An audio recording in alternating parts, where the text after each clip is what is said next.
لگتا ہے وزیر اعظم عمران خان نے سیاسی ذمہ داریاں بھی فوج کے سپرد کر دی ہیں۔ یہ دراصل ہیڈ لائن ہے BBC اردو کی 25 ستمبر کو شائع ہونے والی ایک رپورٹ کی، جس کی بنیاد پاکستان میں وقوع پذیر چند حالیہ واقعات ہیں، جن سے یہ تاثر مضبوط ہوتا ہے کہ افواج ملکی سیاست کا محور و مرکز بن چکی ہیں۔ چنانچہ یہ سوال BBC اردو کی خصوصی رپورٹ کی ہیڈ لائن بن گیا کہ کیا وزیر اعظم نے سیاسی ذمہ داریاں فوج کے سپرد کر دی ہیں؟ مسلم لیگ نون کے قائد نواز شریف کی APC کے دوران اسٹیبلشمنٹ سے ملک کی سیاست میں مداخلت بند کرنے کے مطالبے اور پھر فوج کے ترجمان کی جانب سے ان کی ہی جماعت کے رکن محمد زبیر کی فوج کے سربراہ سے ملاقات کی تفصیلات افشا کیے جانے کا معاملہ ابھی گرم ہی تھا کہ جمعیت علماء اسلام فے کے رہنما مولانا عبدالغفور حیدری کے ایک انٹرویو نے سیاست میں فوج کے کردار پر جاری بحث کو مزید ایندھن فراہم کر دیا ہے۔ عبدالغفور حیدری نے نجی TV چینل سما کے ایک پروگرام میں بات کرتے ہوئے کہا کہ پاکستان کی بری فوج کے سربراہ جنرل قمر جاوید باجوہ نے اسلام آباد میں ان کی جماعت کے آزادی مارچ کے موقع پر خود ان کی جماعت کے رہنماؤں کو دعوت دے کر بلایا تھا۔ ان کے مطابق جب ہم وہاں گئے تو جنرل باجوہ نے اصرار کیا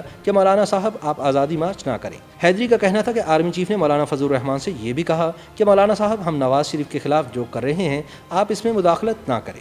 جب ہمارا یہاں آزادی مارچ ہو رہا تھا تو جنرل صاحب نے خود ہمیں دعوت دی، بلایا۔ اچھا، تو وہاں جب ہم گئے تو انہوں نے اس بات پہ اصرار کیا کہ مولانا صاحب آپ آزادی مارچ نہ کریں۔ اچھا، مولانا صاحب ہم جو ہے وہ میاں نواز شریف کے خلاف جو کچھ ہم کر رہے ہیں آپ اس میں مداخلت نہ کریں۔ سنیں، یہ جملہ ایک منٹ مولانا بڑا اہم جملہ ہے کہ جو کچھ نواز شریف کے خلاف ہم کر رہے ہیں آپ اس سے مداخلت نہ کریں، یہ جو جملہ آپ کو کہا گیا یہ جنرل باجوہ نے آپ سے کہا؟ جی بالکل۔ جمعیت علماء اسلام کے رہنما کی جانب سے فوج کے سربراہ پر سیاسی معاملات میں مداخلت کا الزام ایک ایسے وقت میں سامنے آیا ہے جب حال ہی میں منعقد ہونے والی پاکستانی حزب اختلاف کی کل جماعتی کانفرنس کے اعلامیے اور اس میں پیش کی گئی قرارداد میں اسٹیبلشمنٹ سے سیاست میں مداخلت کا سلسلہ بند کرنے کا مطالبہ کیا گیا ہے۔ اسی کانفرنس میں مسلم لیگ نون کے قائد نواز شریف نے اپنے خطاب میں کہا تھا کہ ان کی جدوجہد پاکستان کے موجودہ وزیر اعظم عمران خان کے خلاف نہیں بلکہ انہیں اقتدار میں لانے والوں کے خلاف ہے، اور یہ کہ پاکستان میں معاملہ اب ریاست سے بالاتر ریاست تک پہنچ گیا ہے۔ نواز شریف نے یہ بھی کہا تھا کہ پاکستان میں جمہوریت کو کمزور کرنے کے لیے لڑاؤ اور حکومت کرو کی پالیسی نافذ کر دی گئی ہے۔ سیاستدانوں کو بلایا، ڈرایا اور دھمکایا جاتا تھا، یہ طریقہ آج بھی استعمال ہوتا ہے۔ اس تقریر کے بعد افواج پاکستان کے ترجمان میجر جنرل افتخار بابر نے مسلم لیگ نون ہی کے رہنما محمد زبیر کی فوج کے سربراہ سے ملاقاتوں کی خبر دی تھی اور دعویٰ کیا تھا کہ وہ نواز شریف اور مریم نواز کے معاملات کے سلسلے میں army chief general Qamar Javed Bajwa سے ملاقاتیں کر چکے ہیں۔ نجی TV چینل ARY نیوز سے بات کرتے ہوئے فوج کے ترجمان نے یہ بھی کہا تھا کہ ان ملاقاتوں میں جو بھی بات چیت ہوئی آرمی چیف نے ان پر واضح کر دیا تھا کہ جو بھی ان کے قانونی مسائل ہیں وہ پاکستان کی عدالتوں میں حل ہوں گے اور جو سیاسی مسائل ہیں ان کا حل پارلیمان میں ہوگا۔ ان معاملات سے فوج کو دور رکھا جائے۔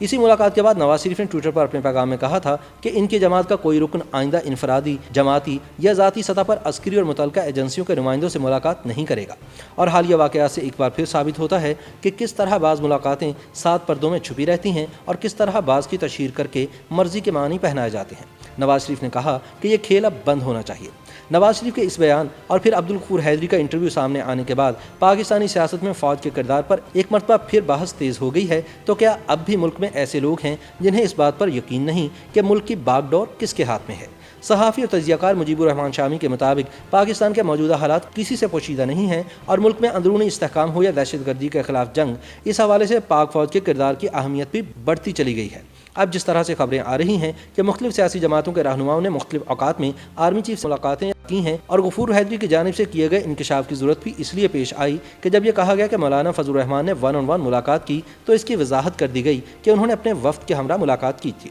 ان کا کہنا تھا کہ جب بھی کوئی ایسی ملاقات ہوتی ہے تو بہت ساری چیزیں زیر بحث آتی ہیں، جن میں نواز شریف کے معاملات سمیت دیگر سیاسی مقدمات بھی ہیں، اور فوج کی جانب سے یہ موقف بیان کیا گیا ہوگا کہ ہم اس میں مداخلت نہیں کر سکتے۔ مجیب الرحمان شامی کا کہنا تھا کہ پاکستان کے حالات کو دیکھتے ہوئے ان ملاقاتوں پر کوئی تعجب نہیں ہونا چاہیے، بلکہ تعجب اس بات پر ہونا چاہیے کہ فریقین نے ان کو کھل کر بیان کرنا ضروری سمجھا ہے۔ ان ملاقاتوں کی ضرورت شاید اس لیے پڑی کہ اپوزیشن کی آل پارٹیز کانفرنس میں نواز شریف کی تقریر سمیت تند و تیز تقاریر ہوئیں تو فوج کی جانب سے ضروری سمجھا گیا کہ یہ بتایا جائے کہ ہم اس معاملے میں اجنبی نہیں، اور یہ رہنما جو آج سخت تقاریر کر رہے ہیں ماضی میں فوج سے مشاورت کرتے رہے ہیں۔ ان کا کہنا تھا کہ موجودہ سیاسی صورتحال اور فوج کی جانب سے سیاسی معاملات میں مداخلت نہ کرنے کے بیانات کے بعد رہنماؤں کی جانب سے ایسے دعووں کے سامنے آنے سے یہ تاثر ضرور آئے گا کہ فوجی قیادت سیاسی معاملات، قومی استحکام اور خارجہ امور کے ساتھ جڑی ہوئی ہے۔ تاہم اس صورتحال میں اہم سوال یہ ہے کہ آیا فوج سیاسی رہنماؤں سے ملاقاتیں یا تبادلہ خیال موجودہ حکومت کی مرضی سے کر رہی ہے یا اس سے بالا ہی کر رہی ہے؟